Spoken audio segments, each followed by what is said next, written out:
국민 여러분 안녕하셨습니까? 인도태평양전략연구원 최수용입니다. 오늘도 저희가 말하는 공작관 TV 그레이트 게임 신규 채널인 인도태평양전략연구원을 방문하시고 또 애청해 주셔서 감사를 드립니다. 제목 옆에 있는 더보기를 눌러보시면 저희 연구원이 하고 있는 일들을 아실 수가 있고, 또 여러분들께서 취사 선택하고 필요한 부분들은 활용할 수 있는 기회가 열려 있습니다. 다들 필요한 방향에서 잘들 활용해 보시길 바라고요. 지금 제가 사실 어제니까 4월 9일이죠. 4월 9일 날 제가 오후에 그 윤석열 대통령에 대하여 누군가가 와서 협박을 하고 우리가 기각 혹은 각하를 시켜줄 테니까 네가 6개월만 대통령하고 6개월 내에 하야하도록 종용을 했다 그럽니다. 그 첩보를 입수를 했었어요. 그리고 그것이 국내 굴지의 모 로펌이라고 하는 이야기도 들었습니다. 그래서 그것을 이제 첩보 수준에서 다루고 있는데, 오늘 보니까 우리 의리의 사나이 서정욱 변호사가 본인이 아주 심층 취재한 얘기를 하면서 그 해당하는 사람이 바로 경기고등학교와 서울대 법과대학을 졸업하고 사법기관에서 그야말로 노른자 자리만 옮겨 다니고 현재는 김앤장이라고 하는 로펌에서 변호사로 재직하고 있고, 그 아들도 역시 그 로펌에 있는 목영근이라는 변호사 이름을 언급을 하였습니다. 자, 그래서 이건 지금요 대단히 심각한 일입니다. 아무리 헌법재판소 결정을 다시 한번 번복할 수 없다는 이런 규정이 있다고는 하지만, 이렇게 헌법재판소에서 대통령에 대한 탄핵 인용 여부를 결정하는 데 있어서 외부의 회유, 협박, 청탁 혹은 공갈, 어떠한 모양이 되었든지 간에 부정한 영향으로 인해서 잘못된 판결이 내려져서 대통령이 탄핵되었다라고 한다면 이것은 대단히 불합리할 뿐만 아니라 절대로 이런 일은 해서는 안 될 일입니다. 자, 그러면 과연 이렇게 헌법재판소에서 내려진 잘못된 결정, 이것을 다시 번복하고 뒤집을 수 있는지를 한번 살펴보고자 합니다. 대단히 복잡하고 예외적인 상황입니다. 그리고 우리 대한민국의 헌법이나 법률 체계에서 헌법재판소의 결정이 최종적이고 구속력이 있다라고 헌법 제111조에 나와 있는데, 이를 뒤집거나 시정할 수 있는 직접적인 절차는 아주 제한적이 되어 있습니다. 제한적입니다. 자, 그렇다 하더라도 이론적이고 또 법적인 가능성은 여전히 열려 있다고 하겠습니다. 그래서 제가 한번 조사를 해봤습니다. 자, 우선 첫 번째입니다. 헌법재판소 판결의 특수성을 우리가 이해를 해야 된다 그러는데, 그 얘기는 뭐냐면 헌법재판소의 탄핵 심판 결정은 법률적으로 확정이 되며 이를 번복할 수 있는 상급 기관은 존재하지 않는다라는 점이에요.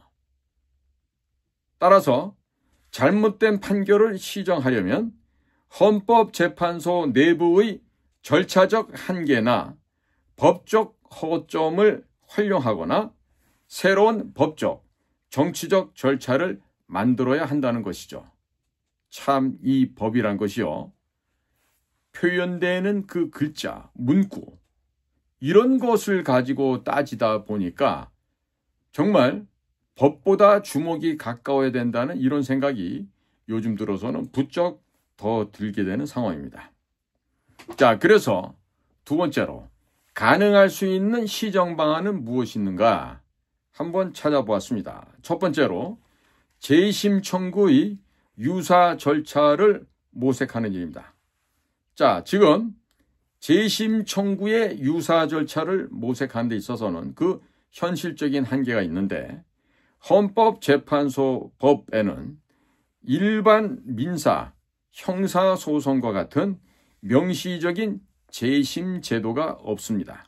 그러나 외부의 청탁, 회유, 협박, 공갈로 판결이 왜곡되었다고 하는 명백한 증거, 예를 들면 녹취록, 문서, 증인 진술 등과 같은 것들이 확보가 된다면 헌법재판소에 재심사 요청 또는 결정 무효 확인을 위한 헌법 소원을 제기할 수 있을 것으로 전망이 되고 있습니다. 자, 그 구체적인 방법으로는 헌법 제68조에 따른 권리구제형 헌법 소원을 통하여 재판관의 부정행위가 헌법적 권리를 침해했다고 주장하며 헌법재판소에 다시 문제를 제기하는 것입니다. 다만 동일한 헌법재판소가 이를 심리한다는 점에서 실효성이 낮을 가능성이 큽니다. 그러나 우리 헌법재판소는 곧 며칠 후면 문형배 이미선 이 정말 쓰레기만도 못한 것들이 임기를 마치고 물러나게 됩니다. 지금 한덕수 총리께서 권한대행 자격으로 지금 새로운 헌법재판관 3명을 임명했습니다.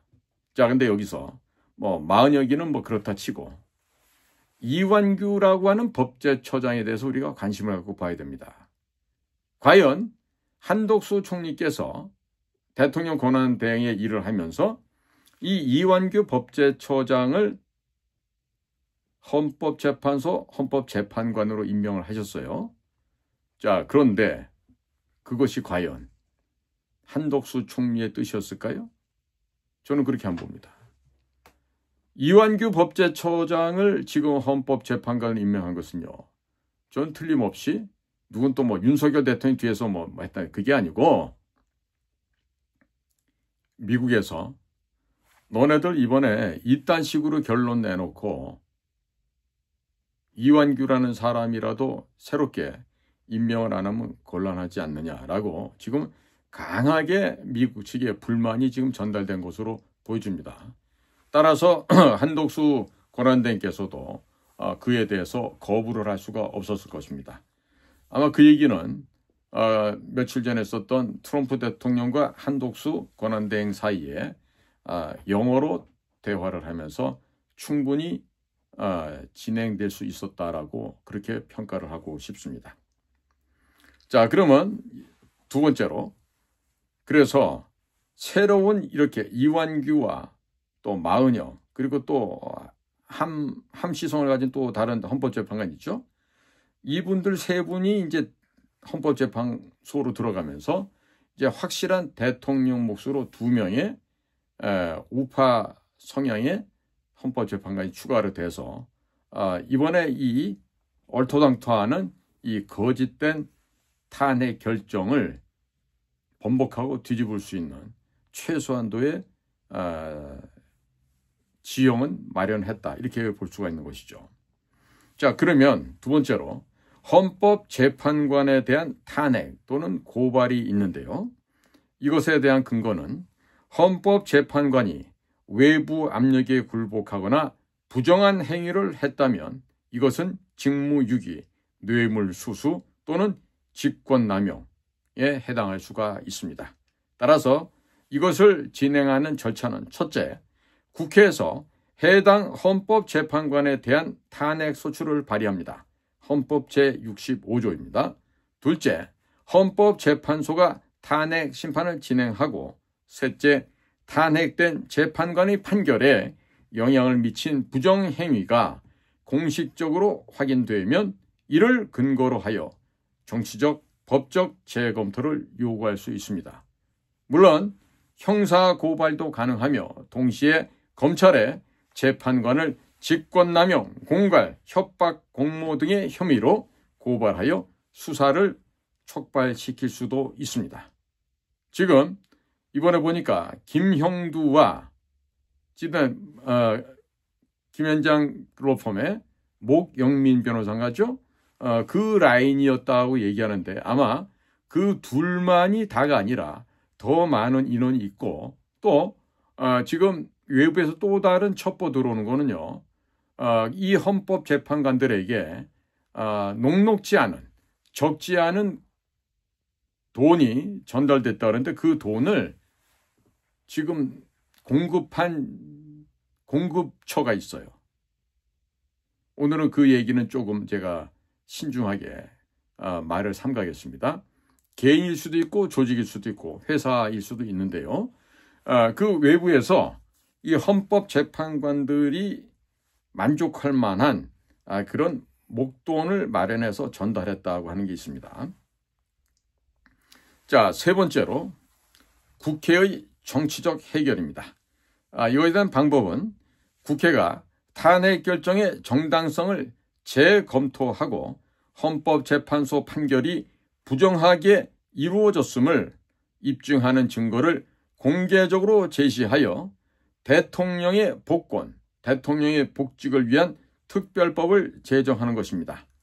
자, 예시해 본다면 과거 박근혜 대통령 탄핵 이후 사면했던 사례처럼 정치적 합의로 문제를 해결할 수 있는 여지를 얼마든지 만들 수가 있는 것이죠. 그러나 여기는 한계가 있습니다. 이것은 법적 효력보다는 정치적 타협에 의존해야 되고 헌법재판소 판결 자체를 뒤집지는 못한다는 이런 한계점이 분명히 있습니다. 자, 네 번째는 국제적인 호소입니다. 방법으로는 국제인권기구, 예를 들면 UN 인권이사회 등의 부당한 탄핵 절차로 인해서 민주주의와 법치가 침해되었다고 제소를 하고 이리 국제적으로 압력을 조성하는 것입니다. 자, 효과적인 측면에서 본다면 법적 구속력은 없겠지만 국내 여론과 정치적 움직임을 촉진할 수 있는 장점이 있기도 합니다. 자, 그러던 큰 범주 세 번째로 실질적 실행을 하기 위한 조건이 있어야 되겠습니다. 이 실질적 실행을 하기 위한 조건으로는 첫째, 증거 확보를 해야 됩니다. 청탁, 회유, 협박, 공갈의 구체적인 증거, 녹음, 문서, 증언 등 필수적인 요인으로 이 증거가 확보되어야 됩니다. 증거 없이는 어떤 절차도 시작할 수 없다는 점을 망각해서는 안 되겠죠. 자, 두 번째 국회의 동의입니다. 헌법재판관 탄핵이나 특별법 제정은 국회의 과반 또는 3분의 2 이상의 찬성이 필요합니다. 헌법제 65조에 나와 있습니다. 따라서 정치적 지지가 없다라면 불가능할 수 있는 약점이 있습니다. 자, 세 번째, 국민 여론입니다. 대규모의 국민적 지지와 압력이 동반되어야만 현실적으로 추진력을 얻을 수 있다는 것입니다. 자, 한번 마무리 짓는 말씀을 전해드리도록 하겠습니다. 결론과 조언입니다. 헌법재판소의 탄핵 결정은 법적으로 최종적이므로 이를 시정하려면 법적 절차, 즉 헌법 소원, 재판관 탄핵 이런 요인들과 또 정치적 해결, 국회 특별법, 여론 형성 등을 동시에 병행해야 됩니다. 현실적으로는 첫째, 변호사 및 헌법 전문가와 상담을 하면서 구체적인 증거를 바탕으로 한 법적 가능성을 모색하고 사전에 준비를 해야 되겠습니다. 두 번째, 국회의원이나 정치 세력들과 협력하여 정치적 해결책도 모색하는 것이 병행되어야 하겠습니다. 셋째, 국민에게 부정행위의 진실을 알리고 지지를 얻는 캠페인 역시 병행되어야 할 것입니다. 자, 제가 지금까지 말씀드린 이 과정은 시간과 자원이 많이 소요가 됩니다. 또 성공 가능성 역시 증거의 명확성과 정치적 상황에 따라서 크게 영향받고 좌우될 수가 있습니다. 자, 그래서 앞으로 우리는요, 이 점을 밝히는 데 있어서 모든 우리 국민들의 힘을 다 모아야 하겠습니다. 자, 근데 국민 여러분, 제가 어젯밤에도 말씀을 드렸습니다만은 뭔가 이게 큼지막한 것이 지금 막혀 있어요. 그게 뭐냐면 전 세계적인 부정선거 카르텔입니다. 그 부정선거 카르텔의 핵심 세력이 바로 중국과 대한민국에 암약하고 있는 친중 매국노 세력들이라는 것이죠. 그래서 이 친중 매국노들과 중국 공산당이 연합해서 만든 A웹, 그 다음에 그들의 지령을 받고 영향받고 있는 대한민국의 선거관리위원회, 그리고 북한 괴뢰 집단의 대남 공작기관, 이것들을 일시에 제거를 해버려야 됩니다.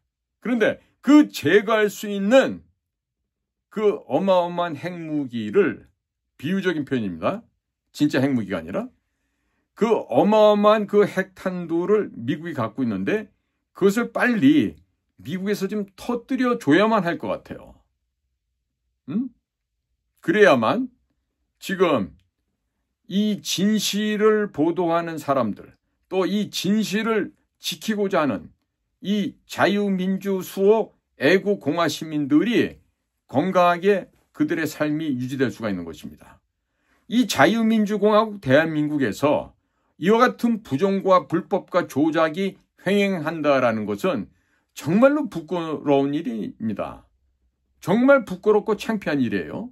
그렇기 때문에 우리는 이번 기회에 윤석열 대통령에게 실질적으로 이렇게 위협을 하고 공갈을 하고 하야를 강요한 세력이 있었더라면 이 자들을 발본색원해서 이것들이야말로 능지처참을 시키거나 효수를 해서 광화문에 그들의 머리를 달아 놓아야 될 만큼 중대한 범죄를 범한 것들입니다. 따라서 저는 이번 기회에 이 서울대학교 법과대학을 중심으로 되어 있는 대한민국의 이 사법 카르텔, 법조 카르텔, 이 더럽고 추하고 냄새나는 이 썩은 물을 다 걷어내야 되지 않나 이렇게 생각합니다. 지금 미국에서도 워싱턴 스왑프들을 지금 말려버리는 작업들이 지금 진행되고 있어요. 거짓으로, 불법으로 재산을 모으고 특권을 누리면서 온갖 나쁜 짓을 감행해왔던 미국의 기득권층, 정치권에 특히 많았습니다. 그 자들이 제거가 되는 과정이 미국만 청소되는 것이 아니라 전 세계적으로 유럽과 남미와 아시아와 심지어 공산권까지도 포함시켜서 그 더럽고 추하고 악한 냄새가 나는 그 세력들을 일거에 지금 척결해서 끊어내야 되는 것이죠. 어쩌면 우리 대한민국에서 그 일이 시작됨으로 인해서 가장 전 세계에서 축복받고 남들로부터 부러움을 사는 그러한 품격 있는 나라, 그런 선진국의 시작이 어쩌면 대한민국에서 벌어질 수도 있습니다. 만약에 지금 그 어마어마한 범죄 카르텔, 국제 범죄 조직의 진상이 드러나잖아요? 그러면 지금 진행하고 있는 대통령 선거도 전부 다 하루아침에 무산입니다. 끝이에요, 그냥. 예? 윤석열 대통령이 남은 자녀 임기를 다 채우고 그 다음에 그 사이에 모종의 정치개혁을 하면서 새로운 단계로 우리가 퀀텀 점프를 해서 가야 되는 것이죠. 자, 그러니까 어젯밤에도 제가 간절하게 방송에서 말씀을 드리고 부탁을 드렸는데요. 자, 오늘도 우리 국민 여러분들의 한결같은 마음과 뜻과 정성을 모아서 간구하시고 기도해 주시길 바랍니다. 자, 오늘도 저희 방송을 경청해 주셔서 대단히 감사합니다. 저는 인도태평양 전략연구원 최수영입니다. 고맙습니다.